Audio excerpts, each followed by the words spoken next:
여러분 안녕하세요. AI 시대의 도노. 오늘은 8번째 시간입니다. 오늘을 사는 도리, 변하지 않는 가치. 2번째 시간입니다. 제가 책에 실어 놓은 구절은 이것입니다. 미지생, 언지사. 여기 보시면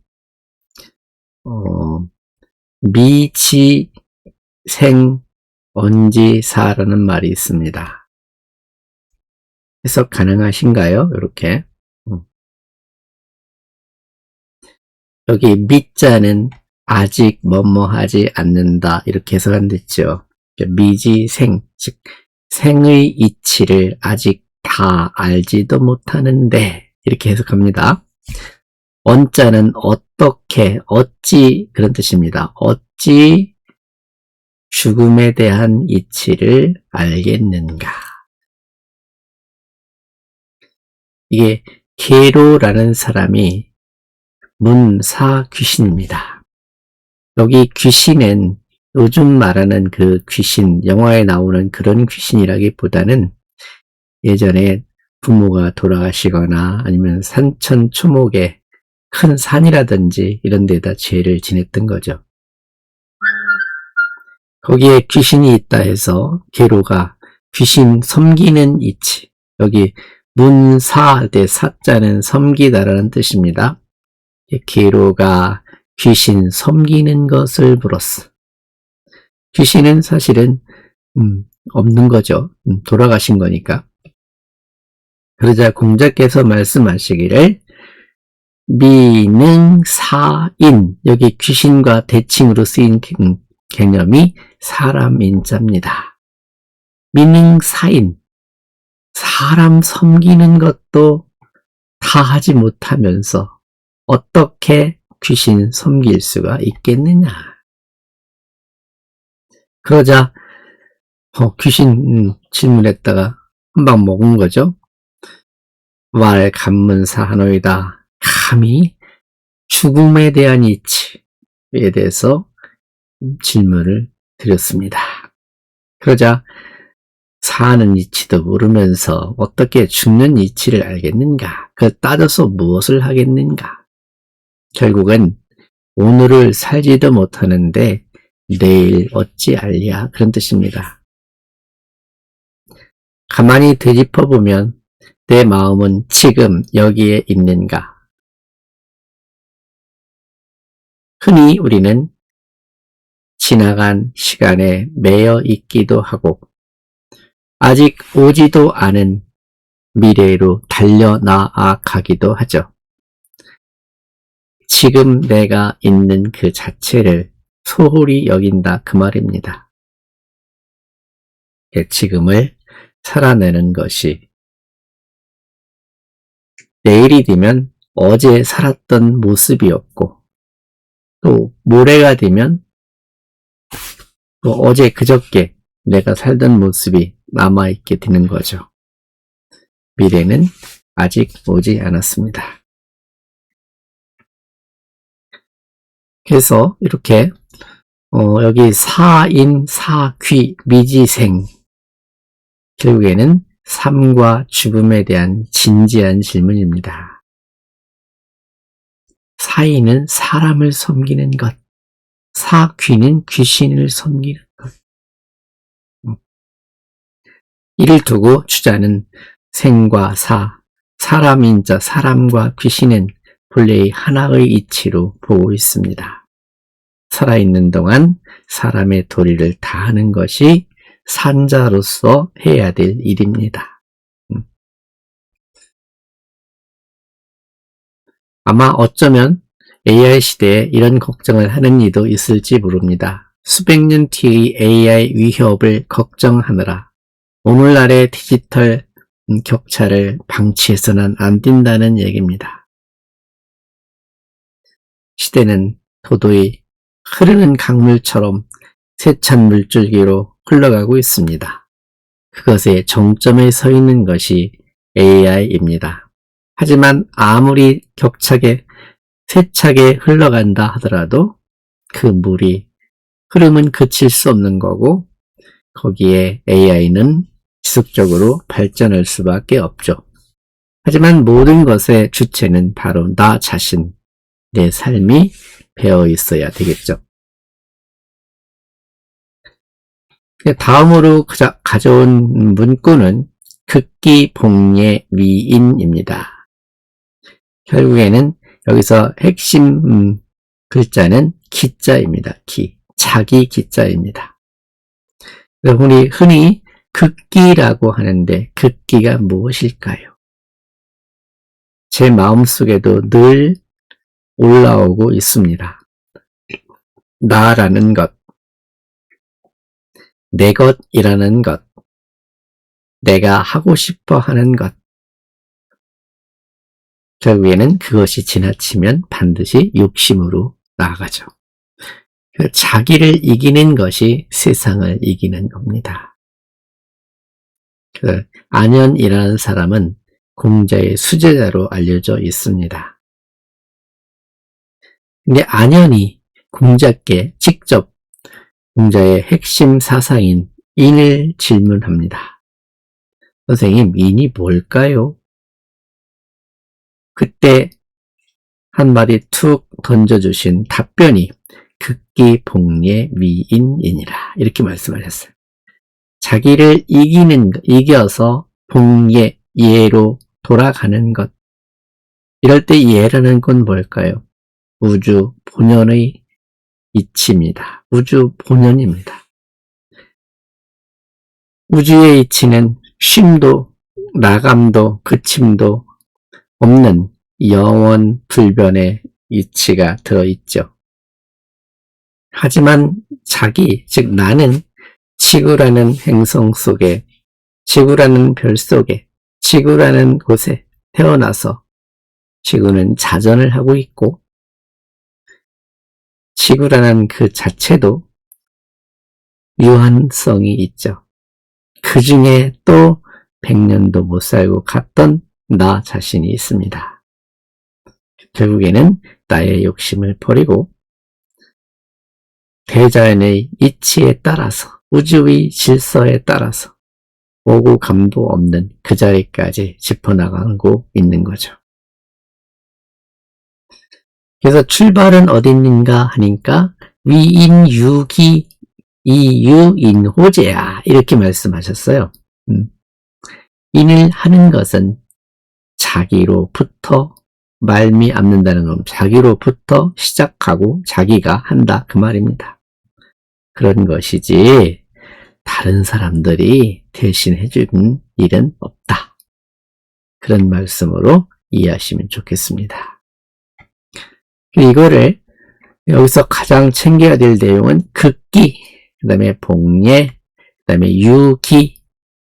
결국에는 그 속에 주체적으로 누가 들어있습니까? 내 자신이 들어있습니다. 근데 자신의 욕망, 자신의 욕심을 극복하는 것. 우리 흔히 나를 비운다, 나를 버린다 이런 말씀들을 많이 합니다. 결국에는 나를 버리는 게 아니라 내 사리사욕을 버리고 내 사리사욕을 이겨냄입니다. 다음으로 제가 가져온 구절은 군자지 덕은 풍, 군자의 덕은 바람, 소인의 덕은 풀. 여기 쓰인 군자와 소인은 인격적으로 훌륭한 존재인 군자가 아니고 여기 군자는 통치자, 권력자 그런 뜻이고 소인은 평범한 사람, 백성 그런 뜻입니다. 군자의 덕이라 했지만 군자의 힘은 이렇게 할 수도 있죠. 군자의 힘은 바람과 같고 소인들의 힘은 저 땅 모퉁이에 피어난 풀과 같아서 바람이 부는 방향대로, 바람이 불면 부는 대로 이리저리 휩쓸릴 수밖에 없다 그런 말입니다. 그래서 군자를 여기서 리더라고 보신다면 어떻습니까? 리더의 덕은 바람과 같아서. 그 리더 밑에는 팔로워가 있죠. 팔로워들은 풀과 같다. 그러니 리더가 어떤 바람으로, 어느 방향으로 바람을 일으킬 것인지 깊은 질문이 내재되어 있습니다. 밑에 한번 볼까요? 분자의 덕은 바람과 같고 소인의 덕은 풀과 같다. 풀 위로 바람이 불면 풀은 반드시 쓰러지기 마련이다.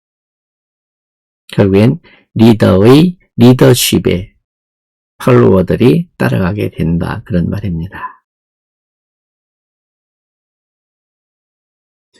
이 말을 정리하면 덕이라는 글자, 바람이라는 글자, 필언이라고 하는 것이 있습니다. 나쁜 쪽으로도 마찬가지, 좋은 쪽으로도 마찬가지. 덕이라고 표현을 했지만 여기에 나쁜 쪽으로 말할 때는 힘, 권력 이렇게 말할 수 있죠. 그것처럼 여기는 좋은 의미로 해석을 해본다면 감화의 힘입니다. 풍자는 바람이 불면 바람과 맞닥뜨리죠. 그처럼 사람도 마찬가지입니다. 훌륭한 사람 옆에 있으면 훌륭한 사람의 보이지 않는 그 힘이 내 마음속으로 파고 들어오죠. 필언이라는 것은 반드시 쓰러진다. 그거는 자발적인 동조라고 표현할 수 있습니다.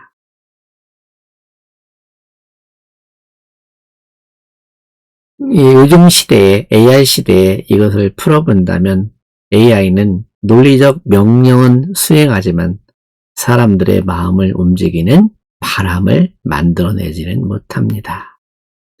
영감을 불어넣는 정신적 기류가 바로 진정한 리더의 능력입니다. 과연 여러분은 어떤 바람을 일으키고 어떤 바람으로 사람들에게, 내 주변 사람들에게 감화를 끼치는지 아니면 해악을 끼치는지 깊이 돌아봐야 할 자리이기도 합니다. 그 다음에 가져온 구절은 부자상은 직제기중이라는 말입니다. 참 어려운 말이지요. 요즘도 여기저기 뉴스에 보면 이거와 연관된 내용들이 들려오기도 합니다. 상은이라는 이 두 글자가 굉장히 의미가 깊습니다. 서로 숨겨준다 그런 뜻이에요. 한때 다 아시다시피 북한 예를 많이 들었습니다. 아버지가 잘못하면 자식이 가서 고발을 하고 자식이 잘못하면 부모가 고발을 한다. 그렇게 하지 않으면 5집을 한 대로 묶어서 처벌한다라는 5호 담당 그런 얘가 있었던 것 같은데 실은 그것은 진정한 사람의 길이 아니라 할 수 있겠죠. 세상에 가장 소중한 존재는 나를 낳아준 부모, 내가 낳은 자식이니까요. 근데 그 당시에 섭공이라는 사람이 공자한테 자랑 삼아서 말하고 있습니다. 뭐라고 말했냐면 우리 마을에 정직한 몸가짐을 가진 이가 있는데 그의 아버지가 이웃집 양을 훔쳐 잡아먹었죠. 훔치자 아들이 이를 증언했다는 거예요. 그 아버지의 잘못을 아들이 증언을 했다. 그 말을 듣고 공자께서는 이렇게 답변을 하신 거죠. 부위자은, 아버지는 자식을 위해 숨겨주고 자위부은, 자식은 부모를 숨겨주는 것. 그 속에 정직이라고 하는 직이라는 이치가 그 속에 내재되어 있다. 가만히 짚어보십시오. 어느 것이 정직한 건지, 어느 것이 솔직한 건지, 세상이 정해놓은 잣대와 피로써 맺어진 혈연관의 혈연의 잣대. 그건 잣대라 할 수 없지요. 끊을 수 없는 것입니다. 그 속에 정직이라는 말이 들어있다. 그런 말이죠. 여기 양자는 훔칠 양자입니다. 양을 훔치다. 증은 증명하다. 은은 숨겨주다. 법과 사랑인데 법도 대자연의 법칙, 우주의 법칙이라면 우리는 그 누구도 벗어날 수가 없습니다. 하지만 역사적으로 남아있는 수많은 법들은 어찌 보면 권력의 도구 또는 권력에 의해서 만들어진 인위적인 법이죠. 그 인위적인 법과 인간 본연의 마음에서 우러나는 사랑, 즉 인이죠. 인과의 관계를 깊이 생각해 볼 일입니다. 그것을 우리는 주자는 천륜이라고 표현하고 있습니다. 천륜. 제가 가져온 다음 구절은 후지명, 무이위 군자라. 후지명이라는 것은 명은 천명입니다. 천명. 천명을 알지 못하면 무이위 군자, 군자라고 할 수가 없다. 그런 말인데 하늘에 들리지 않는 소리를 듣고 보이지 않는 이치를 보며 하늘에 돌아가는 운행 원리를 삶의 원리로 삼아 모든 사람들을 가슴속에 품는 큰 사람이 됐으면 하는 바람입니다. 그러한 것을 품고 그렇게 사는 분들을 군자라고 하는 것이죠. 그래서 핵심은 천명을 알아라 그런 말입니다. 그래서 지명이라는 말이 있지요. 지명. 여기 명자는 목숨이 아니라 목숨을 아는 게 아니라 천명. 분명히 세상에 올 때는 세상에 온 이유가 있습니다. 그 이유를 알아차려서 그 이유를 실천하는 것. 그대로 실천하는 사람을 군자라 할 수 있겠죠. 지례라는 것도 마찬가지입니다. 우주 전체의 질서, 그 예를 아는 것. 지언은 소리 없는 소리, 우주의 소리라 할 수 있겠죠. 또 사람이 해야 되는 말, 이 세 가지를 아는 것. 그 중에서 제일 중요한 것은 지명입니다. 지명은 천명을 알아차리는 거고, 지언은 말을 하는 말의 본질을 알아차리는 것입니다. 과연 나는 내 자신의 유능함을 말로 드러내려고 하고 있는 것은 아닌지, 하늘의 소리를, 보이지 않는 그 하늘의 소리를 들으려고 귀를 기울이고 있는지 천천히 생각해 볼 일입니다. 이번 시간에 강의한 것은 변하지 않는 가치, 즉 우주의 질서, 우주의 소리, 그 다음에 사람다움. 참 살기 어렵다 하지만 경제적으로 가난해서 어려운 것보다는 사람다움이 목말라 있지는 않은지 이런 생각을 해봅니다.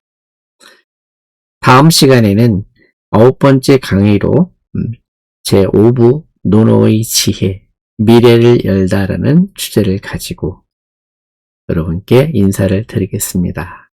감사합니다.